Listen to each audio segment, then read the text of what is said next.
배가 바다에서 목적지를 향해서 이렇게 가고 있었습니다.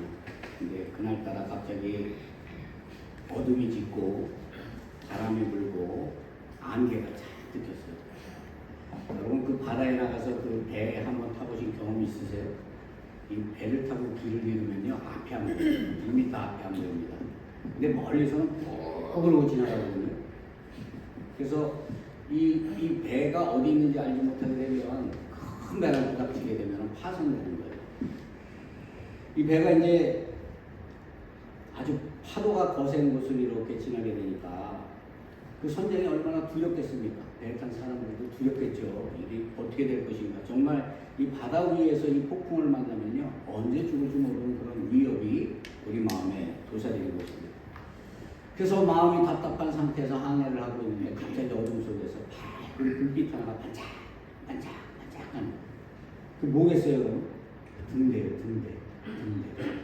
여러분 등대를 보면 어떻겠습니까? 이제 방향이 생기잖아요. 방향이. 그러니까 그 사람들이 기쁨의 환호성을 부르면서 그 등대를 향해서 노를 젓기 시작을 했습니다. 여러분 그 등대가 내가 거기에 있어달라고 얘기했습니까? 아니죠. 그 빛은요 이미 많은 배들이 탈산하지 않게 하기 위해서 이미 사람들이 준비해서 세우는 거예요. 이것은 위험하다라고 이렇게 세우는 거예요. 그런데 거기에 그 불빛을 본 그 배가 어떻습니까? 너무나 기쁜 거죠. 그래서 그것을 향하여 노를 젓고 가서 그곳에서 이제 평안함을 누리게 되었다라고 이렇게 얘기합니다. 우리가 이 말씀을 통해서 우리가 분명히 알 수 있는 것은요, 그 빛은요, 내가 원한 것이 아니었어요. 그런데 나를 살리시는 힘의 능력이 그 빛을 통해서 왔다는 얘기예요. 우리가 어둠에 있으면 내가 살아있는지 죽어있는지 알지 못해요. 하지만 우리가 빛 안에 있으면 그 어둠이 보이는 것입니다. 그래서 우리가 삶을 살아갈 때 하나님 안에 있으면 어떻습니까? 우리가 세상의 어두운 것을 볼 수 있지만 세상에 속해 있는 사람들은 하늘의 신령한 것을 보지 못해요. 그래서 땅만 보고 사는 겁니다. 욕심을 위해서 살고 자기의 생각을 위해서 살고 자기의 의지를 가지고 사는 것입니다. 여러분 우리가 구원을 얻었다 하는 것은 우리의 노력이 아니에요. 우리의 공로가 아니에요. 절대적으로 하나님이 우리에게 주시는 거저 주시는 하나님의 은혜입니다.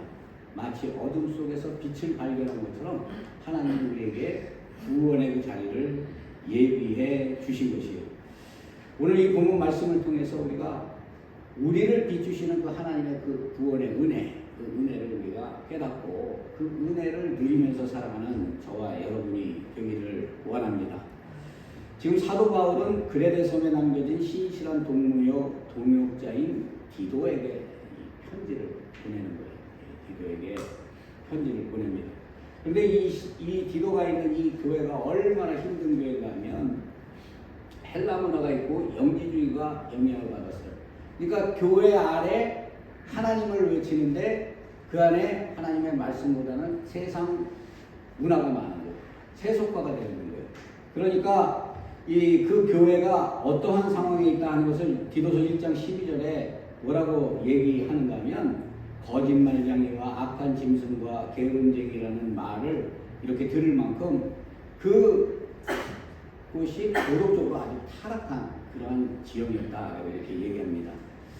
그들이 믿음을 있다고 말은 하지만요, 삶의 믿음의 열매가 나타나지 않는 거예요. 선함이 없는 거예요. 그 안에 거짓이 있는 거예요. 그래서 바울이 그들을 은혜로 이끌어내기 위해서 이렇게 얘기를 합니다. 오늘 보면 11절을 보게 되면요, 모든 사람에게 구원을 주시는 하나님의 은혜가 나타났다. 여러분 모든 사람에게 구원을 주시는 하나님의 은혜라는 게 어떻겠어요? 폭풍과 절망 속에 있을 때 빛을 발견하면 그게 이제 산 것이 되는 것이고 그게 은혜가 되는 것이 되겠죠.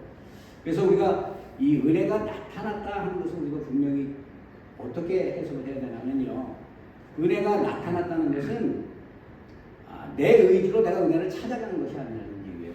은혜가 나타났다는 것은 은혜가 나에게 비추어졌다는 얘기예요. 이것은 우리의 어떤 그 노력이나 우리의 수고를 통해서 주어지는 것이 아니라 절대적으로 하나님이 우리에게 주신 절대적인 은혜를 얘기하는 것입니다. 우리가 인간을 뭐라고 얘기합니까? 아담의 원죄로 말미암아 전적으로 죄로 부패했다. 그래서 우리는 죄의 삭은 사망을 가지고 살잖아요. 우리 죽잖아요. 그죠? 그래서 이 죽음의 그늘에 가려져 있는 이런 사람들, 죽음의 능력 속에 있는 사람이 어떻게 우리가 영원히 사는 그런 그 은혜를 가질 수 있겠습니까? 자격이나 공로가 없던 사람들이. 그런데 하나님께서는 우리를 택하셔서 하나님의 자녀 삼아 주시고 어때요? 우리를 구원으로 인도해 주신 것이에요. 예수 그리스도의 십자가의 대속의 은혜로 우리를 살리시는 은혜를 하나님이 친히 나타내 보여주셔서 우리가 하나님의 은혜로 그것을 믿고 구원받는 그런 하나님의 사람들이 된 것입니다. 그러니까 예수 그리스도가 인간의 육신을 입고 세상에 오신 것, 이것 자체가 은혜가 되는 것입니다. 예수 그리스도가 이 땅에 존재하지 않는다면 우리는 그 은혜의 빛을 발견할 수 없는 거예요. 어둠 속에서 죽어야 했던 거예요.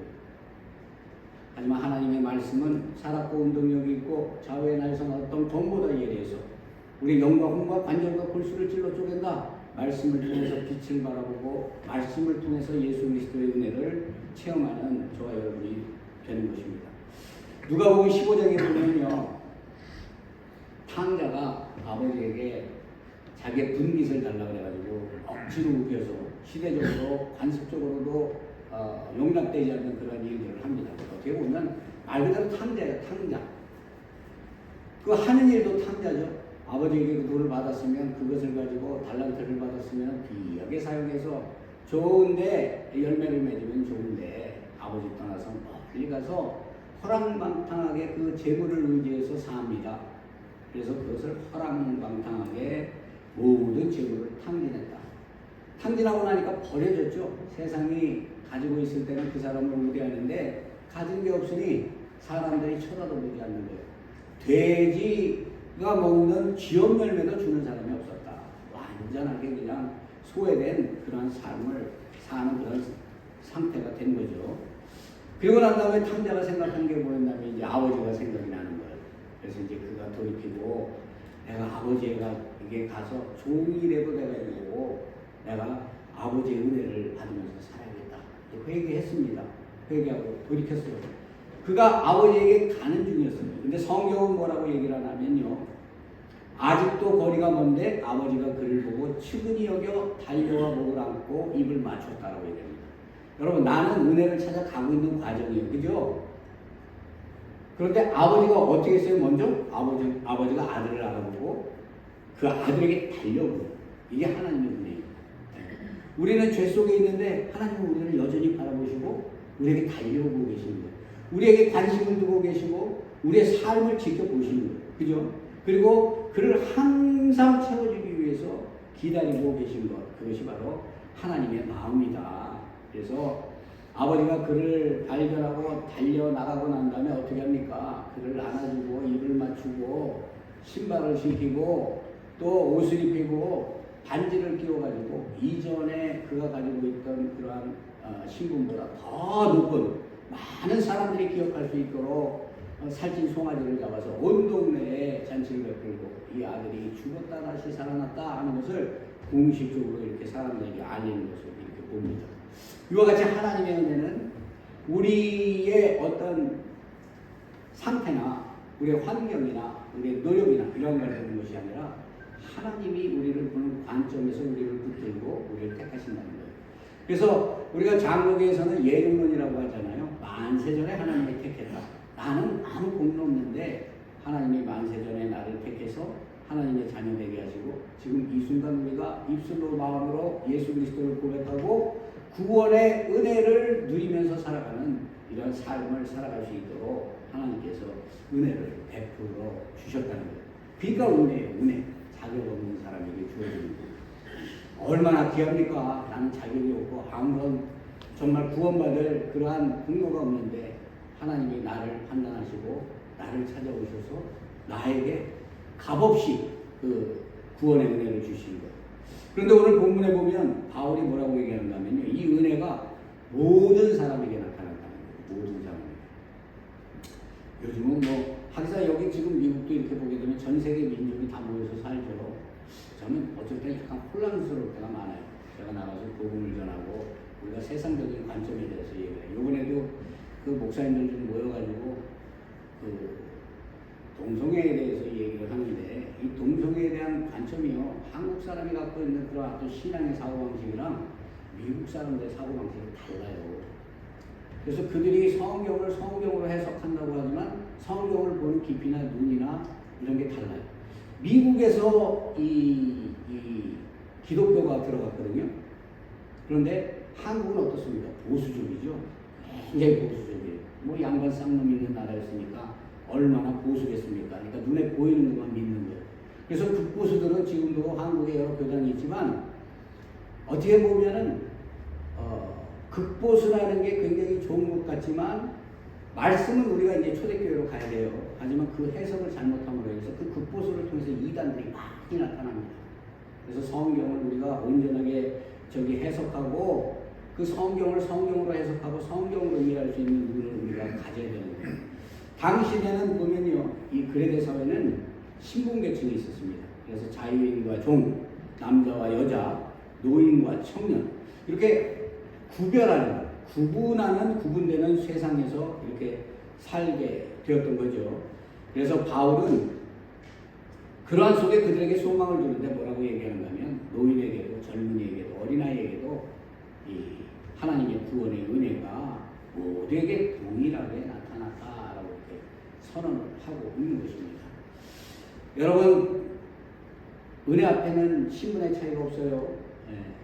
많이 가진 사람이나 많이 배운 사람이나 뭐 나이가 많은 사람이나 작은 사람이나 하나님의 은혜를 받는 데는 상관이 없습니다. 그래서 예수님과 함께 달렸던 그 강도가 있잖아요. 강도. 평생을 죄악 속에서 살고 저주의 십자가에 매달렸지만요. 그 속에서 예수를 영접하니까 어떻게 해요? 예수님께서 낙원을 허락하십니다.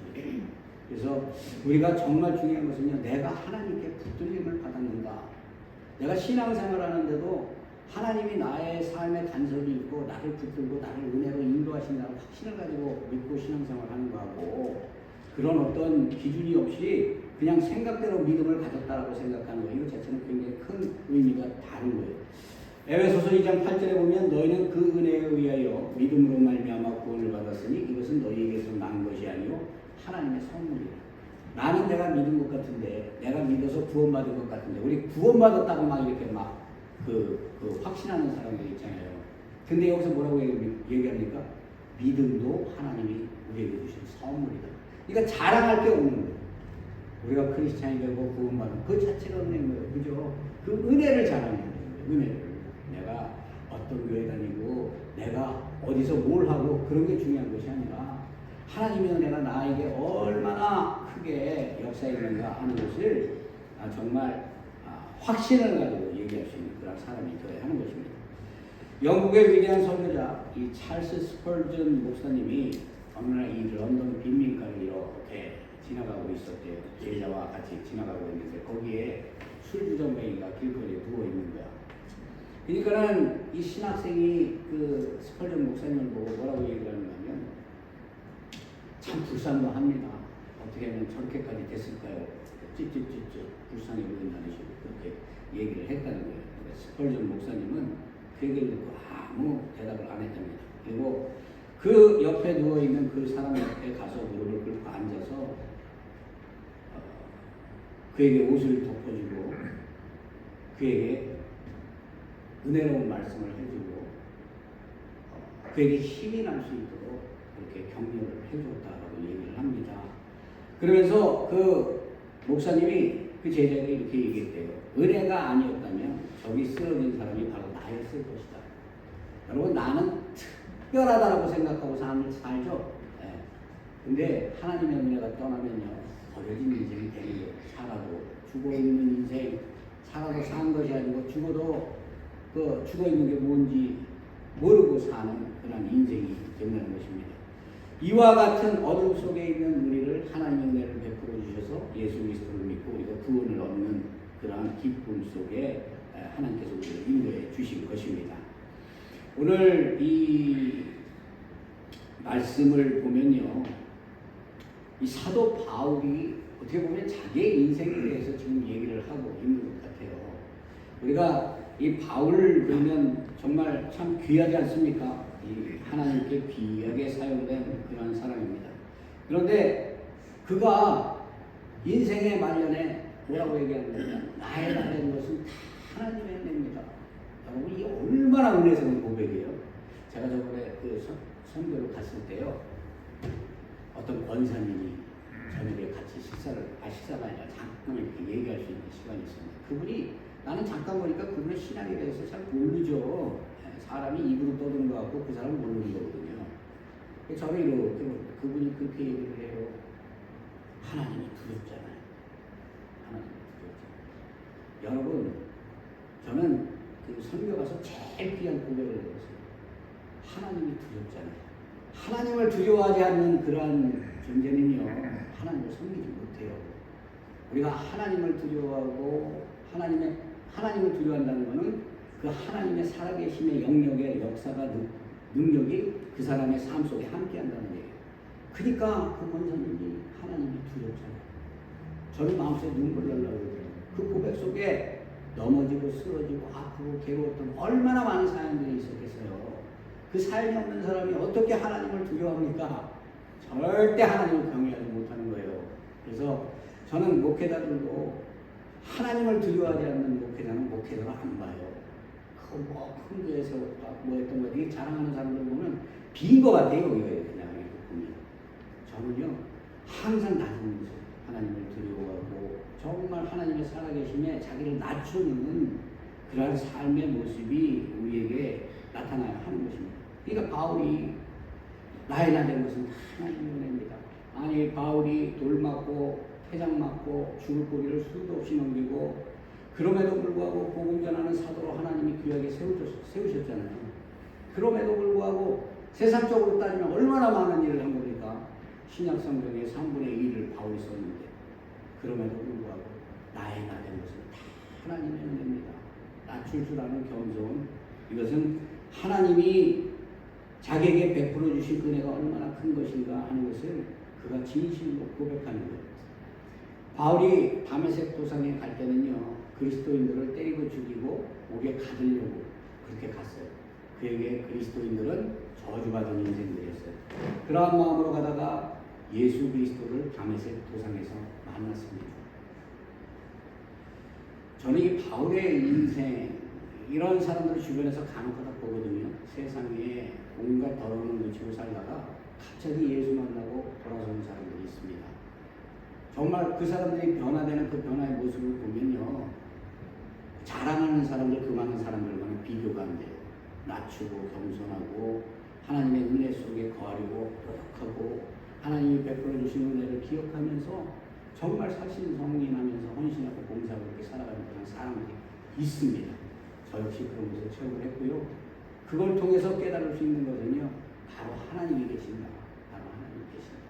나라는 존재 가치 자체가 하나님 때문에 내가 거룩해지는 것이지 내 안에 무슨 잘난 것이 있고 대단한 것이 있어서 하나님이 나를 택해 주신 게 아니라는 걸 뼈저리게 깨닫게 되는 것입니다. 어느 경매장에서 꼭 망가져버린 것 같은 그런 바이올린 하나가 경매장에 나왔어요. 사람들이 경매에 손을 안 대는데 다 부서진 것 같이 그렇게 느껴지거든요. 경매를 붙이는데 몇 달러도 안 되는 것 같아요. 사람들이 관망하고 있는데 한 사람이 나와서 줄을 마치고 그 바이올린을 사용할 수 있도록 준비한 다음에 그 바이올린을 키는 거예요. 근데 세상에 어떤 바이올린보다 더 주옥 같은 음색이 그 바이올린 안에서 나온 겁니다. 경매장이 시끌시끌해졌어요. 갑자기 몇 달러도 주고 사고 싶지 않은 그런 가치가 수천 달러, 수만 달러를 주고 그걸 사겠다고 사람들이 막 손을 들인 거예요. 여러분, 저와 여러분은요, 가치가 없어요. 어떤 가치가 우리에게 주어졌습니까? 하나님의 가치가 우리에게 주어졌어요. 세상적으로는 가치가 없는데 하나님이 우리를 높여서 우리에게 택함받은 가치로 그 은혜로 구원, 영원한 생명의 은혜를 우리에게 주신 것입니다. 그렇기 때문에 우리가 항상 그 은혜를 기억하고 낮은 모습으로 겸손하게 살면 하루하루가 어떻게 되겠어요? 하나님께 모든 걸 맡기게 되겠죠? 삶의 문제 고민. 저도 오늘 아침에 오는데 머리가 너무 좀 아파요. 굉장히 많이 아파. 이상하게. 그래가지고 아침에 조금 힘들었는데 계속 기도했습니다. 악한 영 떠나라고 해달라고. 네, 악한 영 떠나라고 해달라고.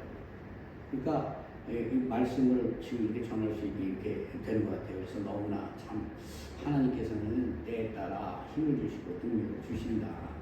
내가 낮아지고 겸손할 때 나를 낮추고 내가 아무것도 아닌 존재라는 걸 깨달을 때 하나님이 세우신 능력이 나타나고 하나님의 은혜가 나타나는 것입니다.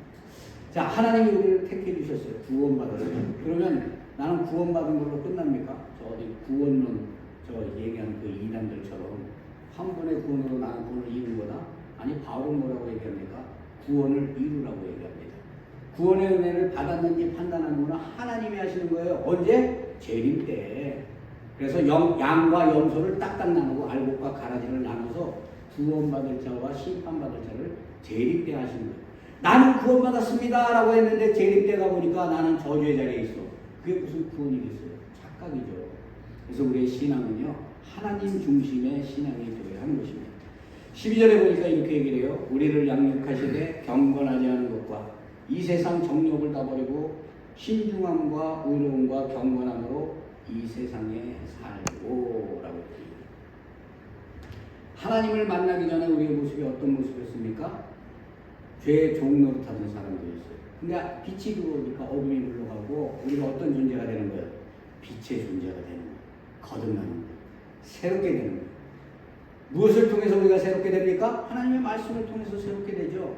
오늘 여기 본문의 12절에 뭐라고 얘기합니까? 우리를 양육하신다. 양육하신다.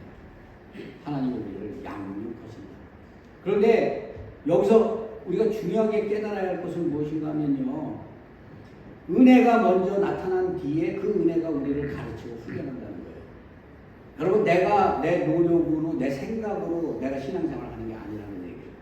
성령의 부어짐의 은혜가 있을 때 깨달음이 있고 진리를 분별하게 되고 진리를 쫓는 그러한 인생이 된다는 얘기예요. 그래서 여러분, 부모가 자식을 낳으면 훈육하잖아요. 잘못된 길로 가기를 원하는 부모가 어디 있겠습니까? 그렇죠? 근데도 그걸 그대로 어찌할 줄 모르는 그런 부모들의 마음 참 답답하죠. 예수를 믿는데 믿음과 상관없는 삶을 살고 있어. 여러분, 그것을 보는 하나님의 마음은 어떻겠어요? 그럼에도 불구하고 하나님은 우리에게 은혜를 베풀어 주신다. 몇 해 전에 이 올림픽에 출전했던 한 체조 선수가 이런 인터뷰를 했습니다. 제 코치님은 저를 너무 사랑하셨기 때문에 제가 하고 싶은 대로 내버려 두지 않았습니다. 매일 새벽 훈련을 시켰고 제가 하고 싶지 않은 자세 교정을 수백 번씩 반복시켰습니다. 당시에는 힘들어서 원망도 했지만 시상대에 올라선 그 순간 저는 알았습니다. 그 훈련이, 그 교육이 곧 지금을 위한 코치의 사랑이었다는 거죠. 여러분, 우리가 삶을 살다 보면 막 힘들고 눈물 나죠. 예. 그것을 바라보는 하나님의 마음은 어떻겠습니까? 하나님은 세우고 싶은 거예요. 세우고 싶은 거예요. 예. 더 하나님을 발견하기 위해서 절망으로도 인도하시고 고통 중에도 인도하시고. 이스라엘 백성들의 삶을 보세요. 택함 받아서 하나님의 백성으로, 언약 백성으로 세워졌지만 광야에서 죽을 고생을 해요. 왜? 그 안에 가지고 있는 더러움을 씻겨야 되는 과정이 있는 거예요. 그래서 우리가 하나님께서 우리가 은혜를 베풀 때는요, 값싼 은혜, 야 너는 은혜 받았다, 이걸로 끝나는 게 아니에요. 은혜에 맞는 사랑으로 하나님이 만드시고 세우는 것입니다. 우리가 잘 아는 베드로는 어떻습니까? 평상시에는 믿음의 자리에 있었어요. 그죠? 그렇게 보였어요. 근데 십자가 앞에서 예수님 다 부인합니다. 저주합니다. 그리고 더 기가 막힌 거는 고기 잡으러 가 있어요. 물고기 잡아서 생계를 유지하려고 하나님 떠난 그 자리에 가 있는 그 베드로가 주는 그리스도시요 살아계신 하나님의 아들입니다.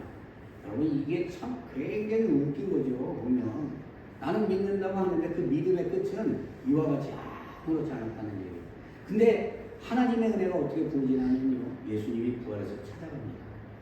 그리고 베드로에게 책망하네요. 뭐라고 얘기합니까? 나를 사랑하니, 나를 사랑하니, 나를 사랑하니. 세 번 부르시고 나의 양을 쳐고 사명자에게로 인도하시는 것입니다. 이런 하나님의 음성이 내 안에 함께하기를 원합니다. 하나님이 나를 끝까지 붙들고 계시고 눈물 속에서도 고통 속에서도 아픔 속에서도 하나님이 나와 함께 하신다는 것을 우리가 분명히 깨달아야 우리 마음속에 어떻겠습니까? 마음속에 은혜와 기쁨과 감사가 넘쳐나게 될 것입니다. 13절에 이렇게 얘기합니다. 복스러운 소망과 우리의 크신 하나님 구주 예수 그리스도의 영광이 나타나심을 기다리게 하였다. 이렇게 얘기합니다. 여기서 이 복스러운 소망이라는 게 뭐겠어요? 여러분, 크리스찬은 소망을 먹고 사는 사람이에요. 소망이 없으면 죽은 사람과 같은 거예요. 그 소망이 뭐예요? 예수님의 부활이죠. 예수님의 부활입니다. 그리고 여기서 얘기하는 복스러운 소망이라는 것은요, 예수님의 재림이에요. 죽음을 이기고 다시 사신 예수님께서 다시 오시겠다 약속하신 그 재림, 그 재림의 소망을 가지고 우리가 살아가게 된다는 것입니다. 여러분, 우리가 삶에 소망이 없으면 어떻게 됩니까? 절망이죠. 희망이 없는 거죠. 하지만 절망 중에 있는 사람도 소망이 있으면 그 절망을 이겨내는 거예요. 2차 세계대전 당시에 나치의 유대인 강제 수용소에서 이 살아남은 정신과 의사 빅터 프랭클린은 죽음의 수용소라는 그의 저작에서 이렇게 얘기를 합니다. 아우슈비츠는 극한 절망 속에서도 살아남은 사람들에게 한 가지 공통점이 있었다. 그것은 바로 미래에 대한 소망을 붙들고 있는 것이다. 반대로 더 이상 살아갈 이유가 없다라고 절망하고 소망을 놓아버린 사람들은 절망적인 상황 때문이 아니라 그 절망을 붙잡고 있기 때문에 빨리 죽어가고 빨리 쇠약해졌다. 여러분, 내가 암이 걸렸어요. 어떤 사람은 암을 선고 딱 받으면 이제 난 죽는구나. 모든 걸 다 내려놓는 사람이 있고요. 암이 있는데도 불구하고 그것도 하나님이 나에게 주신 하나의 삶의 과정이라고 받아들이고 그 암을 이겨내는 사람들이 있습니다. 우리는 어떤 사람이 되기를 원합니까? 우리가 왜 재림의 소망을 가져야 돼요? 그것은 예수님의 십자가의 죽음과 부활이 역사적인 사실이기 때문에 그래요. 그리고 예수님이 다시 재림하신다는 것이 그 말씀이 살아있는 말씀이기 때문에 우리가 그것 아니면 뭐하러 신앙생활을 합니까? 믿음을 붙들고 가는 거죠. 그렇기 때문에 역사 속에 보면 로마 제국의 극심한 박해 속에서도 이 초대교회 성도들은 타협하지 않았습니다. 사자굴에 던져지면 사자의 먹잇감이 되었고, 그럼에도 불구하고 어땠습니까? 예수를 나의 구주로 영접하고 자기의 생명을 내버리는, 목숨을 걸고 예수 그리스도를 섬기는 재림의 소망을 가지고 있었던 거예요. 오늘 우리가 이 말씀을 이렇게 볼 때 어떻습니까? 정말 우리는 신앙생활이 믿음으로 그냥 끝나는 것이 아니라 내가 그 믿음에 합당한 선한 삶을 살고 있는가, 그 삶을 통해서 내가 온전하게 그 은혜에 합당한 삶을 살고 있는가, 나 자신을 한번 비교하고 돌아봐야 할 것입니다. 1963년 영국의 한 신문기자가 은퇴를 앞둔 한 노년의 한 선교사를 인터뷰했습니다. 그 선교사는 젊은 시절 아프리카 오지에서 40년을 사역을 했대요. 선교지에 가보면 쉽게 우리가 그곳에 가려고 함부로 생각하지 못해요. 정말 그 은사가 있고 하나님의 기름 부음이 있어야 그곳에 가는 것이지, 절대 하나님의 인도하심이 부음이 없으면 자기를 희생하기 위해서 어렵고 힘든 것으로 절대 사람들이 가지 않습니다. 그저 안전하게 평안하게 신앙생활을 하는 게 그게 사람들의 모습이에요. 근데 그 기자가 물었습니다. 오랜 세월 동안 풍토병과 가난과 외로움 속에서 대체 무엇이 선교사님을 붙들었습니까? 라고 이렇게 얘기했더니 그 선교사님이 자신의 낡은 성경책을 펼쳐 보이셨습니다. 거기에 여백에는 이런 글씨들이 써 있었다고 합니다. 은혜가 나를 찾아왔다. 은혜가 나를 훈련시켰다. 소망이 나를 지켰다. 이제 나는 그 값을 기억하며 산다. 하나님께 나를 드린다는 그 마음은요, 받은 사람만이 할 수 있는 것입니다. 받은 사람만이 포기할 수 있는 거예요. 받은 사람이 내려놓을 수 있는 거예요. 아니, 사도 바울이 어떻게 그 모든 분토처럼 여기고 그 많은 권세와 부와 그것을 내려놓습니까? 하나님의 은혜가 그것보다 크기 때문에. 여러분, 우리가 이번 한 주 동안 살아갈 때요, 정말 그 말씀대로 오늘 마지막 절에 뭐라고 얘기하냐면 이렇게 얘기합니다. 14절에 그가 우리를 대신하여 자신을 주심은 모든 불법에서 우리를 속량하시고 우리를 깨끗하게 하사 선한 일을 열심히 하는 자기 백성이 되게 하십니다. 선한 일, 하나님의 성품 아닙니까? 그래서 우리가 날마다 하나님의 성품을 닮아가고 정말 회개하고 하나님을 나의 구주로, 나를 구원주로, 나를 죽음에서 생명으로 옮기신 그 은혜를 기억하면서 하나님을 믿음으로 나아가는 저와 여러분 되시기를 주의 이름으로 축원드립니다. 기도하겠습니다.